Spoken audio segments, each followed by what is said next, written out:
Hello, আমি সুপর্ণা আর আজকে আমার সাথে রয়েছে আমার বর। তো আমরা দুজন মিলে বিকেলবেলায় বেরিয়ে পড়েছিলাম একটু ঘুরতে। আর এই রাস্তাটা এতটাই সুন্দর ছিল। রাস্তাতে গোবরও ছিল। হ্যাঁ, আর এই দেখো তারপরে আমরা চন্দ্রকোনা সাপের দেখা পেয়ে গেলাম। তারপরে আবার এই সুন্দর প্রকৃতি উপভোগ করতে করতে বেরিয়ে পড়লাম। বাট আমার বর রাস্তাটাই ভুলে আর কোন দিক থেকে যাবে। শিয়াল ছিল ওখানে, বলো সেটা ভুলে গেলে নাকি?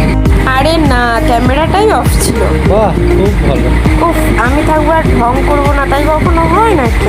এটাই তো ভালো পারো তো। তারপর চলে গেলাম চা খেতে। চা অর্ধেক খাওয়ার পর মনে পড়ল ভিডিওটা অন করতে, আর তার মধ্যে দেখি আমার পরের চা শেষ। বা দাঁড়াও, আমাদের ঘোরা তো এখনো শেষ হয়নি। তারপরে তো আমরা চলে গেলাম গঙ্গার পাড়ে। আমরা দুজন মিলে এই সুন্দর ভিউটা উপভোগ করতে করতে একটু খাওয়া দাওয়া করলাম। তারপর অনেকখানি গল্প করলাম, আড্ডা মারলাম, আর বরকে নিয়ে ফার্স্ট টাইম এরকম ভিডিও বানালাম। কেমন লাগলো তোমার বলো?